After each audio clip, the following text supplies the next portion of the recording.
그런데 그 얘기를 27절에 창조하기 전에 하나님이 의논하면서 얘기하신다. 그러면 이때 비로소 그 얘기한 거 아니에요. 하나님의 이를테면 하나님의 머릿속에는 이미 다른 거 창조하기 전에 이미 작전 속에 그렇게 다 되어 있는 겁니다. 그럼에도 불구하고 이 시점에서 그런 얘기를 하셔요. 하나님 스스로. 그리고 그거를 우리를 위해서 기록을 해주시죠. 그건 순전히 우리로 하여금 우리한테 계시하는 목적으로 기록하신 거잖아요. 예? 그러니까 이게 인간의 중요성을 얘기해 주는 겁니다. 인간이 도대체 이 세상에 왜 있는가 하는 것을 알려주도록 하기 위해서 그렇게 하셨다. 여기 나타나는 우리가 우리의 형상을 따라 라고 하는 게 있어요. 그 복수를 보는 방식이 여러 가지가 있을 수 있는데 이거를 자기 의논의 복수로 보는 것이 사실은 제일 좋습니다. 그래서 여기 아주 독특한 말이 하나 등장하는 거예요. 그 우리라는 말을 어떻게 이해할 것인가 했을 때 물론 이거는 절대적인 건 아닙니다. 거기 나서 우리가 우리의 형상을 따라 우리의 모양대로 사람을 만들고 했을 때 그 우리라고 하는 복수를 어떻게 이해할 건가 했을 때 될 수 있는 견해가 한 세 가지가 있고요. 절대로 안 되는 견해가 몇 가지가 있습니다. 이 될 수 있는 견해 중에서는 이게 셋 다 가능해요. 이런 건 다 추론입니다. 아까 얘기했듯이 추론은 다양한 가능성이 있을 수 있다. 물론 그 중에 어느 하나가 옳을 거예요. 그 정확히 옳은 거는 이제 나중에 하늘에 가서 아는 겁니다. 그러나 우리로서는 그 중에 어느 게 괜찮은 건가를 찾아가는 거예요. 여태까지 나온 얘기들 가운데서 절대로 안 되는 얘기서부터 우리 한번 생각해보죠. 그게 어떤 거냐? 정말 못된 사람들의 생각은 뭐냐면 옛날 유대인들의 종교라고 하는 게 다신교가 있었다가 그게 유일신교로 발전해 간다. 그리고 그렇기 때문에 성경 가운데 그런 흔적이 다신교의 흔적이 남아있다. 그렇게 얘기하는 분들이 있거든요. 네, 아주 대표적인 사람이 헤르만 붕켈 같은 사람입니다. 붕켈은 창세기에 대한 연구, 시편 연구 뭐 이런 것을 아주 유명한 거죠. 소위 양식 비평이라고 하는 것을 처음으로 시도한 사람. 붕켈이 하는 방법을 가지고서 이제 디벨리우스나 불주만 같은 사람이 신약에 그걸 적용한 거예요. 이게 참 재미있는 거죠. 그러니까 하나님 성경 생각 안 하면 이게 정말 학문을 잘 발전시킨 거예요.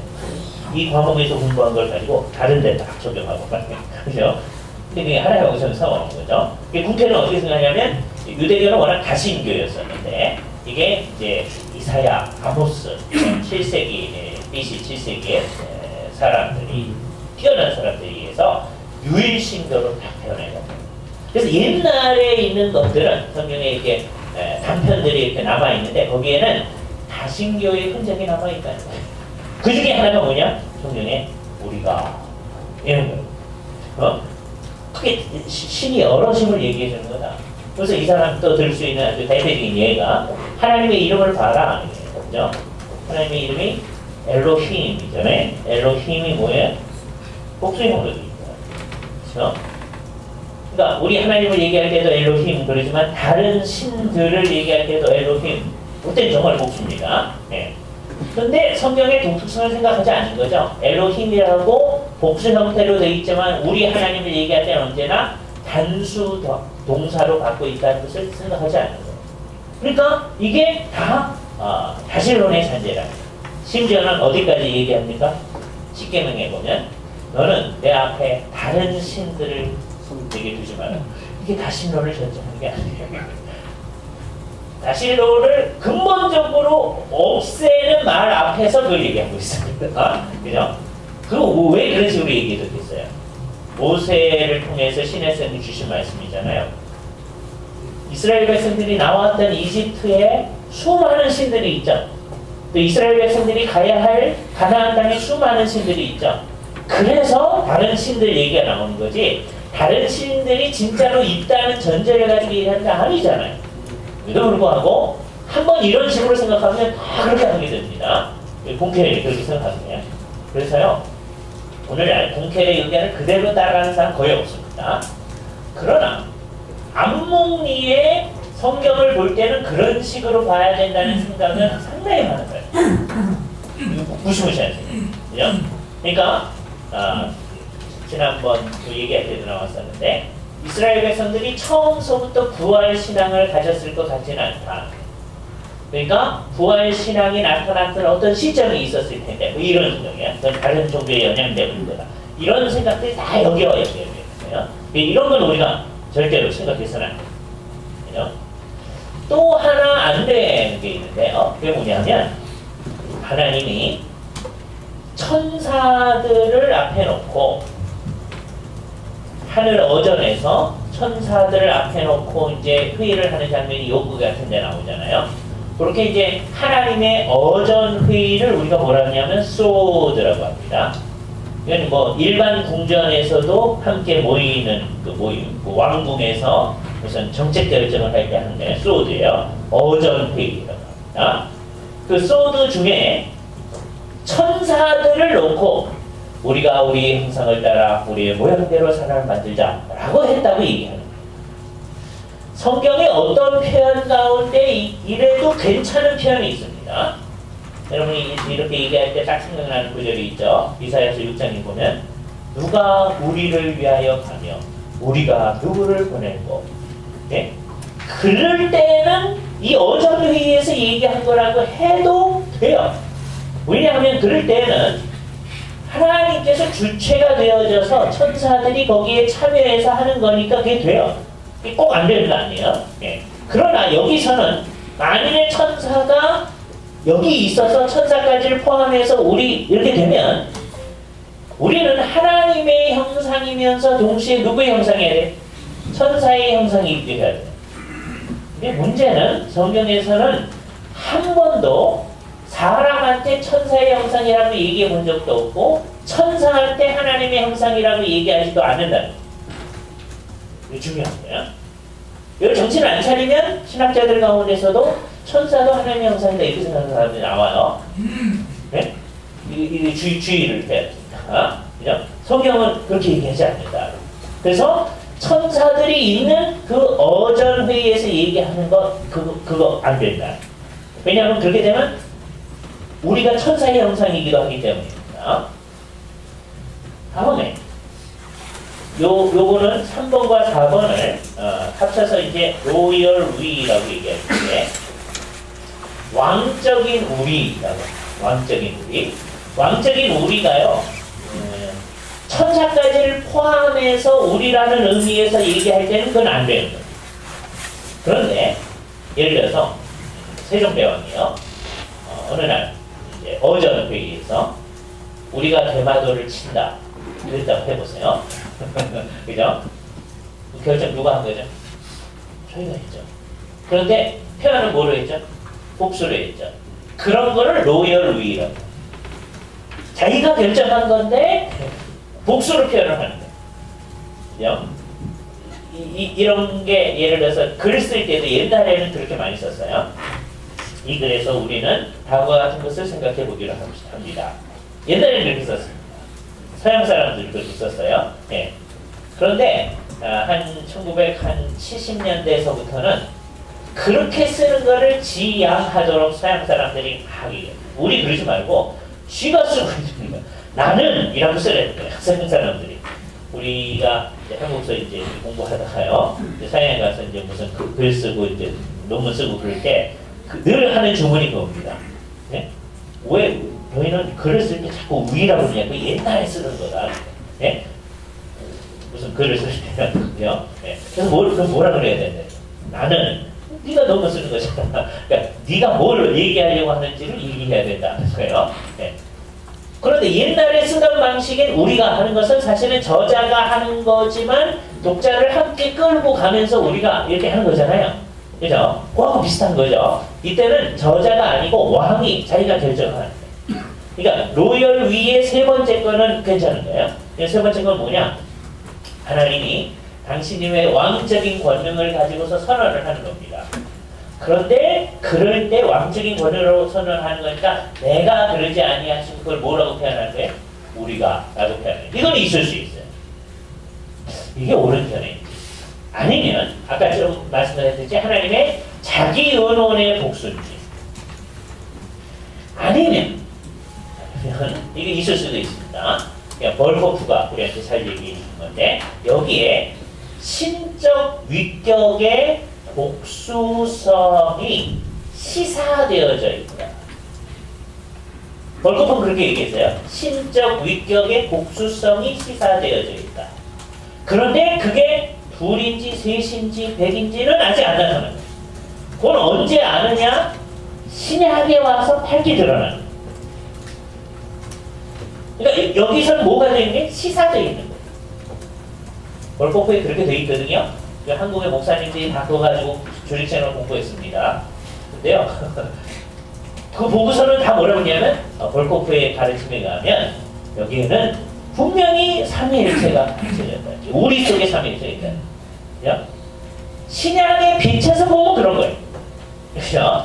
그것도 이 세 가지 해석 가운데 이 해석이 옳다고 했을 때, 첫 번째나 세 번째 해석을 가지면 첫 번째 해석은 뭐냐면 이것을 자기 은원의 복수로 얘기하는 거예요. 네.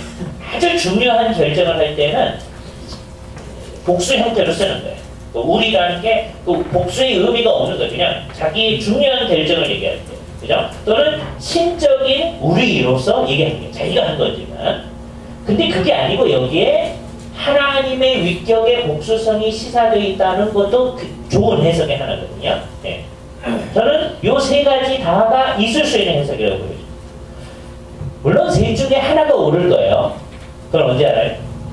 하늘에 가서. 그래서 네. 하나님이 그 중에 이게 옳은 거다. 이렇게 얘기해 줄게요. 그 전까지는 얘네 입장을 가진 애들이 싸우지 말고 성경 전체에 비춰서 봤을 때 어느 게 가장 옳을 건가 얘기를 해야 돼요.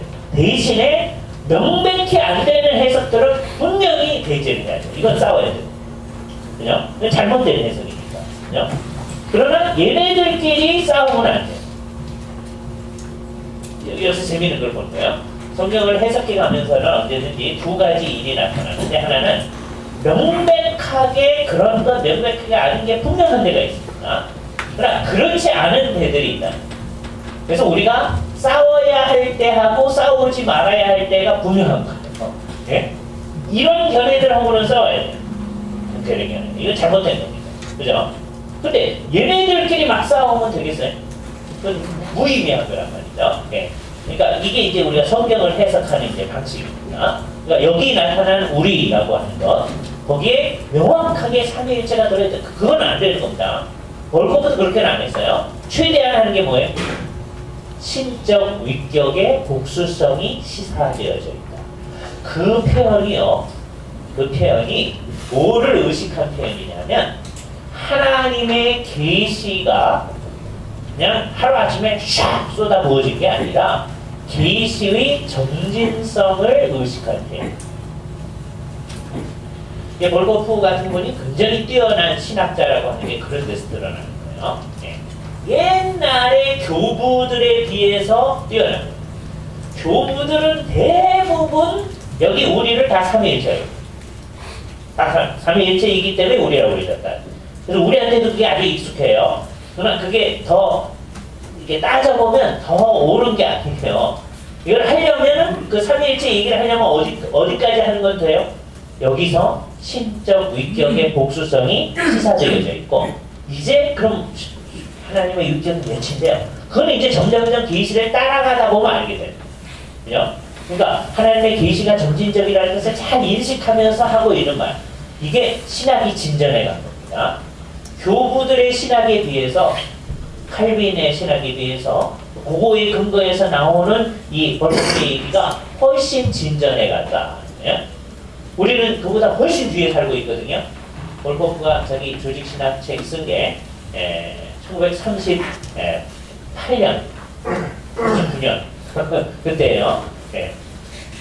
우리들 대부분보다 나이가 많은 책입니다. 벌코프의 조직신학 책이. 그래서 예. 그런데 우리는 그 이후에 상당히 이제 거의 이제 100년 지난 다음에 살려고 하고 있어요. 그래서 우리는 그보다 성경을 잘 더 연구한 빛이 나타나게끔 해야 할 거 아니겠어요? 이제 우리가 해야 할 작업입니다. 그래서 이 하나님께서 아주 독특하게 나타내 주신 게 이거는 이제 정 안 되는 거고 요 셋 중에 하나일 것이고 그러면 하나님이 당신님을 아주 독특하게 사람을 하나님의 이제 형상대로 만들었다고 하는데 여기서부터 이제 우리 질문이 그러면 도대체 그게 뭡니까? 하나님의 형상대로 만든 그 사람이네. 하나님의 형상이라는 게 뭡니까? 하는 질문을 하는 거죠. 근데 이제 이렇게 유명한 말들은요, 되게 우리가 말은 알아요. 네? 하나님의 형상을 모르는 목사님 없습니다. 성도들 없습니다. 근데 하나님의 형상이 뭔지는 거의 다 몰라요.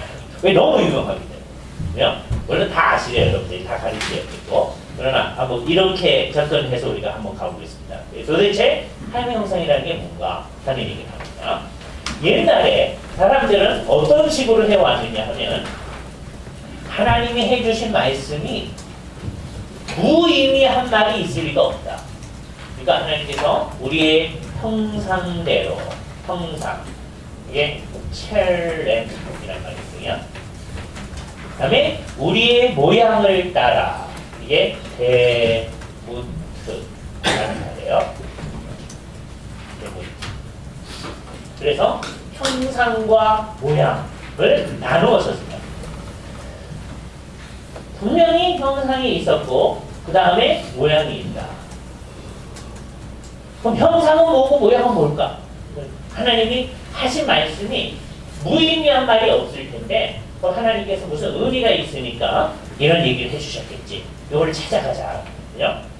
그러면서 실수를 하기 시작했습니다. 쭉 가다가요. 그래서 어떻게 실수를 하기 시작했느냐 하면 성경을 쭉 읽어가면서 자기들의 생각을 집어넣기 생각한 거예요. 그래서 어떻게 생각했냐면 세월이 한참 지나면서 사람이 타락을 했을 때 타락한 사람한테도 하나님이 형상이라고 한다. 근데 모양이라는 말은 없어졌다 라고 실수한 거예요. 정말 실수입니다. 번역을 해놓고 번역어를 따라서 잘못 생각하는 거예요. 그죠? 예를 들어서 그 대표적인 것이 5장 1절 같은 겁니다. 창세기 5장 1절. 이게 그것을 이제 반대하는 말이, 그게 있을 수 없다는 말이, 이것은 아담의 계보를 적은 책임이라 하나님이 사람을 창조하실 때, 사람을 창조하실 때 하나님의 모양대로 지으시되 그랬잖아요. 그죠? 그게 모양이라고 되어 있거든요. 그리고 3절에 보면 103세의 자기 모양, 곧 자기의 형상과 같은 아들을 낳아 이름을 셋이라 하였고 이렇게 되어 있잖아요. 그러니까 여기서도 뭐와 뭐를 동일시했습니까? 자기의 모양과 형상을 동일시했죠. 네요. 이 동일시해서 이것을 이해하기 시작한 게 정말 놀라운 일인데요. 이게 16세기에 와서 오랫동안 교회는 그리고 유대인들도 거기에 좀 기여를 했었었는데 그런데 이건 특히 이제 기독교회가 그런데 오랫동안 한 2세기서부터 계속해서부터 2세기서부터 16세기까지 물론 어떤 사람은 16세기 이후에도 계속 그렇게 합니다. 형상과 모양을 자꾸 나눠놓고 생각합니다. 대표적인 예 두 가지만 들어보세요. 하나는 어떤 사람이냐면 저스틴 마터 같은 사람이에요. 순교자 저스틴 같은 사람은 한 150년경에 활동했던 사람인데 이 사람은 이제 변증가, 기독교 최초의 변증가로 유명하잖아요. 그죠? 네. 이 사람은 뭐라고 생각했었느냐 하면 사람한테 모든 합리적인 것들을 뭐 생각하고 뭐 이러는 것들 이런 것들이 형상이다. 그런데 그것보다 더 뛰어난 능력을 하나님이 주신 게 있는데 그게 모양이다. 이렇게 생각합니다. 그거를 이어서 이레니우스 같은 교부도 어떻게 생각했냐면 사람의 뭐 본질적인 어떤 그 모습들이 형상인데 여기에다가 신성의 의복을 하나님께서 덧붙여 주셨는데 이 신성의 의복이 모양이다. 근데 타락했을 때 이게 없어져 버렸다. 이런 얘기를 하기 시작했어요. 그리고 그 얘기가요 완전히 전통이 되어버렸어요. 그래서 한 2세기서부터 16세기까지 대부분의 이제 예수를 믿는 사람들이 어떻게 되냐면 맨 처음에는 형상과 모양을 가지고 있었었는데 사람이 타락했을 때 모양이 없어져 버렸고 타락한 사람도 형상은 형상이다. 그렇게 얘기해요. 네? 여기 좋은 점도 있고 문제점이 있습니다. 좋은 점은 뭐냐? 두 가지가 있는데요. 하나는 성경을 매우 신중하게 다루어 보려고 해요. 하나님께서 하나님의 형상대로 하나님의 모양을 그러면 한마디 한마디를 신중하게 다루어 보려고 하는 노력이 있어요. 그건 좋은 점입니다. 근데 물론 틀린 해석이죠. 두 번째 좋은 점은 뭐냐? 타락한 사람도 형상이다. 이런 것을 보여줘요. 그런데 그 두 가지를 제외하면 여기에 문제가 있는데 어떤 문제가 있느냐? 몇 가지 문제가 있습니다. 첫 번째는 뭐냐면 형상이 타락한 다음에도 있으니까 타락한 다음에 그 형상이 그런대로 괜찮다는 생각을 갖다 요 그래서 여기 이제 늘 사용하는 말이 인택트라는 거예요. 별 손상이 없이 손상이 문제가 조금 있긴 있는데 타락한 다음에 별 손상이 없이 그냥 있게 됩니다. 그래서 사람이 형상으로 할 수 있는 게 괜찮은 일이 있다. 그럼 여기 이제 뭐가 나타나냐면 타락한 사람이 할 수 있는 게 많아진 거예요. 그런 대로 할 수 있는 게 많아졌다. 그래서 그게 어디까지 가느냐 하면 그 형상을 가지고 이 세상에 대해서는 어느 정도 다 잘 알 수가 있다. 이 세상에 대해서. 그래서 심지어 하나님에 대해서도 하나님이 계시다. 그걸 할 수 있다. 타락한 그 형상을 가지고. 예? 그리고 하나님이 어떤 분이 아니신가 정도는 알 수 있다. 그걸 갖다가 그렇게 이제 사람이 타락한 인간의 마음을 가지고 만들어낸 것을 뭐라 그러냐면 자연신학이에요. 근데 그 이상을 못한다는 거예요. 그래서 이제 우리는 일단 하나님의 형상을 가지고서 자연신학을 딱 구비하고 근데 이따 이제 보면 이게 얼마나 문제점이 있는 건지 구비하고 그 다음에 그 이상 못하던 거를 하나님이 이제 덧붙여줘야 됩니다. 하나님 은혜로 덧붙여줘야 돼요. 은혜로 덧붙여지면 그것을 여기다 플러스 시키. 그래서 그런 BC 신학이에요. 이게 천주교 신학의 구조입니다. 천주교 신학은 맨 처음에 자연신학이에요. 이 자연신학은 형상을 활용해서 합니다. 그리고 형상에 매우 중요한 내용이 뭐냐? 여기 이제 들어가 있는데 이 이성이다. 이성은 타락했어도 별 문제가 없고 상당히 많은 부분을 제대로 알 수 있고 특히 자연에 관해서는 그대로 정확히 안다. 그리고 하나님에 대해서도 하나님이 어떤 분이 아니신지는 정확히 알아낼 수가 있다. 그렇게 얘기합니다. 그런데 그 이상은 못한다는 거예요. 그 이상은 하나님의 계시가 필요하니까 그 이상 덧붙여주면 되니까 여기서 이제 이분들이 생각한 개념이 뭐냐면 형상은 하나님께서 자연적으로 주신 은사다. 근데 모양은 거기다가 덧붙여 주신 은사다. 그래서 도눔이라고 하는 것은 주어진 것이에요. 네. 슈퍼 아디툼. 유명한 말입니다. 덧붙여진 은사. 그러니까 사람을 만들 때 하나님은 목형상으로 만드시고 플러스 덧붙여진 은사를 주셨다. 이게 뭐냐? 거룩한 거. 아까 신성의 의로 했던 거예요. 근데 이제 이것이 타락했을 때 사라져 버렸을 때 우리한테는 거룩함이 없어진 거죠. 그러나 형상은 그런 대로 괜찮으니까 요거 가지고 어느 정도까지는 하고 그리고 하나님께서 이제 뭘 내려주느냐 하면 은총을 내려줍니다. 이게 이제 천주교 신학의 구조가 딱 여기서 나타나는 겁니다. 이 자연신학과 계시신학의 구조는 무슨 구조냐면 자연과 은총의 구조예요. 그리고 자연은 어떻게 하느냐? 이성을 가지고 자연을 아는 거예요. 그리고 그 넘어서는 건 믿음으로 아는 거예요. 이게 천주교 신학의 구조입니다. 하나님의 형상과 모양으로 나눠놨을 때 나타나는 모든 양상이 여기 나타납니다. 그럼 이제 어떻게 되느냐? 자연과 은총은 기본적으로 대조돼요. 이성과 믿음은 기본적으로 대조됩니다. 자연신학과 계시신학은 기본적으로 대조돼요. 그러나 여기 어거스틴의 유명한 말, 은총은 자연을 완성한다, 파괴하지 않는다. 죄송합니다. 어거스틴이라고 했죠? 토마스 아퀴나스의 말입니다. 그래서 토마스 아퀴나스가 한 유명한 말이에요. 은총은 자연을 파괴하지 않는다. 오히려 완성할 뿐이다. 이성이 파악하려고 하는데 그 이상은 안 되는 거예요. 예? 안 되는 그것을 이제 은총으로 완성하는.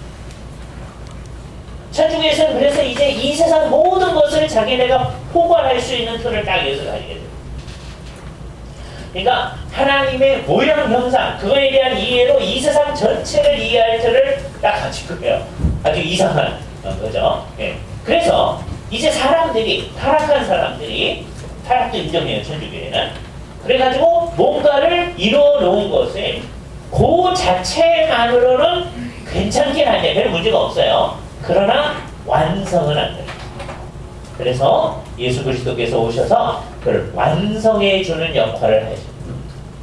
그러니까 안 믿고 있는 사람, 그 중에 괜찮은 사람이 있다는 거예요. 그런데 거기다가 조금만 덧붙여지면 될 거다.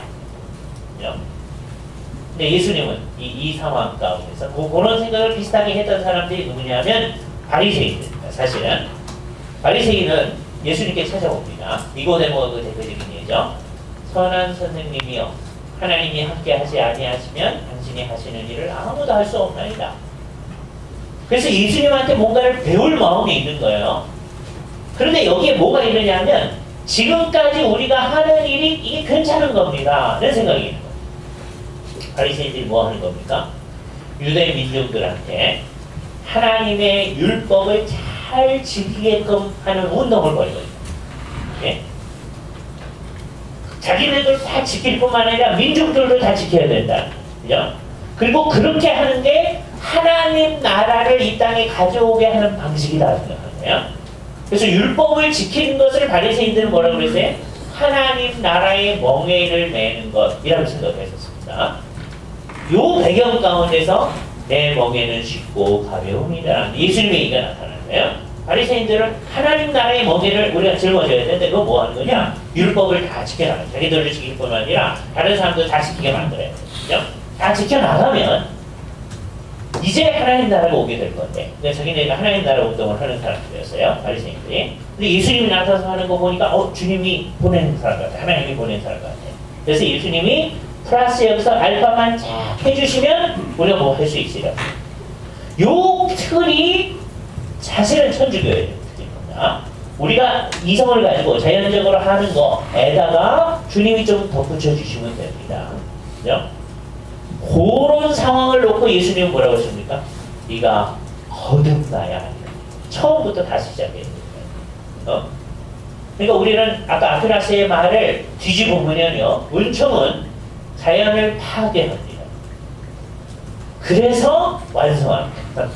파괴하지 않고 완성하는 게 아니라 기본적인 것을 다 뒤집어 놔야 되는 거예요. 네. 그 일이 생각돼야 돼요. 그 일은 어디서부터 시작되어야 하느냐 하면 16세기에 정말 놀라운 일이었어요. 16세기에 종교개혁자들이 루터와 켈빈이 아주 똑같이 형상과 모양이 같은 거라고 하는 것을 주장했어요. 근데 이때 도와준 사람이 있어요. 누가 도와줬느냐? 유대인들 가운데서 기독교회로 개종한 사람. 유대인들은 히브리어를 잘 알잖아요. 근데 그 사람들이 기독교회로 개종했어요. 근데 그 당시에 종교개혁이 일어나면서 종교개혁자는 기독교회로 개종한 거죠. 네. 그 사람들이 구약성경에 근거해서 이 사실 이 문맥상 이게 나뉘어지면 안 된다. 그러니까 이게 뭐하고 비슷한 거냐? 시편에서 우리가 보는 일종의 패러랄리즘의 한 부분이다. 시편 8편 같은 거. 사랑이 무엇이간데 주께서 저를 생각하시며 인자가 무엇이간데 주께서 저를 돌아보시나이까. 이게 어떤 구조로 되어 있어요? A, B, A 다시, B 다시 이런 구조로 되어 있죠. 그죠? 사랑이 무엇이간데 뭐 똑같은 말 하면 재미없으니까 뭐라 그래? 인자가 무엇이간데. 그러니까 인자는 뭐다? 사람이다. 그걸 알 수 있거든요. 주께서 저를 돌아보시며, 그죠? 주께서 저를 생각하시나이까. 이 같은 말을 다른 말을 사용해서 같은 사상을 표현하는 거다. 그런데 확대하는 거다. 그러니까 형상과 모양이라는 말도 이게 딴 말이 아니라 같은 건데 그것의 의미를 우리에게 잘 전달하기 위해서 하나님께서 일부러 다른 말을 사용하신 거다. 여기서 우리가 잘 주의해야 되는 게 뭐냐면 맨 처음에 천주교에서요. 왜 형상과 모양이란 말을 나눠놓고 이것에 각각 다른 의미를 부여하기 시작한 거예요? 성경의 문자 하나하나의 의미에 정말 철저하기 위한 거예요. 그 좋은 태도였어요. 그러나 나무 하나하나를 보다가 숲 전체를 놓치면 안 된다는 거죠. 하나님이 어떤 의도로 말을 해주셨는지. 우리 설교에도 그런 일이 있을 수가 있습니다. 가끔 하다가 어느 하나를 강조하기 위해서 전체 얘기하려고 하는 의도가 안 나타나는 거예요. 그래서 여기서 우리가 발견하는 게 뭐냐면 형상과 모양은 같은 거다라는 인식을 딱 가지게 됩니다. 그래서 유대인들이 우리한테 도움을 준 거예요. 그리고 아주 놀라운 게 종교개혁 시대 때 이 일이 나타난 겁니다. 이게요, 신학 전체를 바꿔놨어요. 그래서 이 하나님의 형상을 이해한다고 하는 것은 단순히 하나님의 형상이 뭔가를 이해하는 거에만 변화를 준 게 아니라 이 구조 자체를 바꾼 거예요. 어떻게 바뀌어졌느냐, 여기까지만 얘기하고 이제 잠깐 쉬었다 하겠습니다. 옛날에 천주교에는 2세기서부터 16세기까지의 천주교의 신학의 구조가 이렇습니다. 그리고 지금도 천주교에는 이 구조를 가지고 있는 거예요. 이성과 믿음이, 이성이 어느 정도 해놓고 그러나 할 수 없는 거를 믿음이 완성하는 거예요. 믿음이 더 상위입니다. 천주교에는 다 그런 거예요. 그죠? 상위인데 그러나 이성을 무시하지 않습니다. 그죠? 이성 괜찮다 하는 거예요. 이성이 믿음의 영역에 가서 막 감사하라 해서 그것만 하지 않는다면 자기 영역에서 움직이는 괜찮다는 겁니다. 그래서 딱 신학의 구조가 딱 이렇게 되어 있어요. 구원도 그래서 요 틀에서 이제 나타나는 거예요. 천주교에서는 이제 구원이 나중에 구원을 할 때 좀 자세하게 하겠지만 어떤 식으로 이제 구원이 주어지냐면 타락한 형상도 어느 정도는 할 수 있잖아요. 그죠? 그래서 하나님의 뜻을 어느 정도는 하는 거예요. 그러나 그거는 안 되는 거예요. 이 은총이 와야 되는데 은총이 오면 이거는 이제 두 가지로 얘기합니다. 하나는 십자가, 이거는 아주 옳은 얘기예요. 십자가로 말미암아 우리에게 은총이 와요. 그런데 그게 우리에게 구체적으로 적용되는 거는 이제 여기서 틀리기 시작하는데 세례다. 그래서 세례가 뭐냐면 하나님의 은총이 우리에게 주어지는 거예요. 이것을 은총의 주입이라고 합니다. 천주교의 제일 중요한 사상이 이거예요. Infusion of Grace. Infused Grace. 주입된 은혜. 이거를 로마서 5장 5절 말씀을 활용해서 천주교에서는 강조하는 거예요. 정말 그 아름다운 구절을 자기네식으로 딱 활용하는 것이죠. 로마서 5장 5절을 보면 정말 감사할 만한 구절이 있습니다. 이 구절에 대해 우리는 애증 관계를 가져야 돼요. 이 구절의 본래적 의미에 대해서는 정말 사랑이 넘쳐야 됩니다. 5장 5절에 이렇게 되어 있어요. 소망이 우리를 부끄럽게 하지 아니함은 우리에게 주신 성령으로 말미암아 하나님의 사랑이 우리 마음에 부은 바 됩니다. 하나님의 사랑이 성령님으로 말미암아 우리 마음속에 부어졌다. 그래서 우리의 소망이 부끄럽지 않다. 반드시 이루어질 거다. 우리 안에는 하나님의 사랑이 있다. 우리는 하나님의 사랑을 받은 사람이고 하나님의 사랑을 이 세상에서 실천할 수 있는 사람이다. 이런 얘기죠. 그걸 가지고 이분들은 그 봐라. 그 사랑이 부어진 게 은총이 주입되어진 거다. 천주교에서 하는 얘기입니다. 그래서 이제 그 주입된 은총을 가지고 이제 우리가 하나님의 뜻을 수행할 수가 있다는 거예요. 이전에는 안 돼서 부족했는데. 그래서 어떤 사람이 하나님의 뜻을 수행해 나갑니다. 은총이 근거예요. 그 사람의 생애가 마쳐질 즈음에 하나님께서 커트라인을 쳤죠. 그랬더니 얘는 간당간당하지만 됐어요. 얘는 됐으니까 하늘로 샥 가는. 얘는 해고도 남았어. 그렇죠? 그래서 요 남은 걸 뭐라 하냐면 잉여공로라고 해요. 잉여공로. 표주기에서 잉여공로. 요거를 교회가 간직할 수 있다. 딱 간직하고 있다가 사람들이 와서 지난 고해한 이후로 이러이러한 죄를 지었습니다. 그러면 이 잉여 공로에 근거해서 이 사람한테 이 공로를 적용시켜줘요. 예? 그래서 맨 처음에 세례로 말미암아 우리가 은총이 주어진다는 것도 이게 이제 세례도 성례의 한 부분이잖아요. 성례를 통해서 뭐가 이루어진 거잖아요. 우리가 잘못했을 때 잉여 공로가 우리에게 적용되는 것도 구회라고 하는 그 사람들이 이걸 성례라고 보니까 그를 통해서 이루어집니다. 그러니까 모든 게 교회의 성례를 통해서 우리가 은혜를 지속적으로 받는 거예요. 그래서 이런 것을 성례주의라고 말합니다. 이 틀이 딱 만들어요. 그러니까 기본적으로 사람이 할 수 있는 거에다가 은총이 주입되어지면 자기가 할 수 있는 능력을 더 확대해서 다 잘해가지고 사람들이 자기가 한 능력에 근거해서 구원을 얻는다. 그래서 이런 식의 입장을 우리가 뭐라고 하냐면 세미 펠라기아니즘이라고 합니다.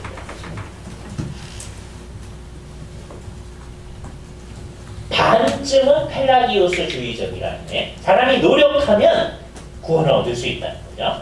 그런데 개신교회는 지금 종교개혁을 하면서 이 틀을 파괴하는 거예요. 사람이 타락했을 때 아까 형상이 뭐라고 했어요? 모양이요. 모양은 없어졌는데 형상은 그대로 남아있다. 이게 잘못된 거예요. 그래서 이것 전체가 문제가 생겼어요. 이거에 있어서 아주 철저했던 사람이 칼빈입니다. 루터도 어느 정도는 그걸로 가는데요. 철저하진 않아요. 철저했던 게 뭐냐면 사람의 형상과 모양 가운데 죄악의 영향이 미치지 않은 부분이 한 부분도 없다. 그것을 얘기한 게 전적 타락입니다. 전적 타락의 말을 오해하면 안 돼요. 전적 타락은 인간이 이제 타락해서 마귀처럼 돼요. 그 얘기가 안 돼요. 그죠? 사람은 마귀가 안 돼요. 타락한 사람. 그죠? 그러나 이 전적 타락의 말에 대해서 뭐예요? 사람이 하나님의 형상인데 그게 뭔지를 이따가 이제 두 번째 시간에 얘기할 겁니다만은 그 형상 가운데서 죄악의 영향력이 미치지 않은 부분이 하나도 없다. 천주교는 어땠어요? 모양은 다 사라졌지만 형상은 그런대로 괜찮다. 아까 인텍트라는 단어. 이거하고 완전히 대조돼요. 그래서 어느 정도 괜찮기 때문에 은총이 주입되기만 하면 자기의 공로로 구원이 가능합니다. 근데 여기서는 전적으로 타락했으니까 따라 나오는 게 뭐냐면 스스로의 능력으로는 구원받을 수가 없다. 그래서 전적 무능력이 나옵니다. 능력이 하나도 없다. 그렇죠? 이 전체의 구조를 바꿔놓은 거예요. 이게 단순한 게 아니었어요. 이게 그러니까 어떤 의미에서 이게 혁명적인 변화를 가져옵니다.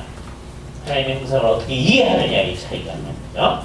일단 여기서 이제 쉬고 그 혁명적 변화에 대해서 다음 시간에 가져가겠습니다.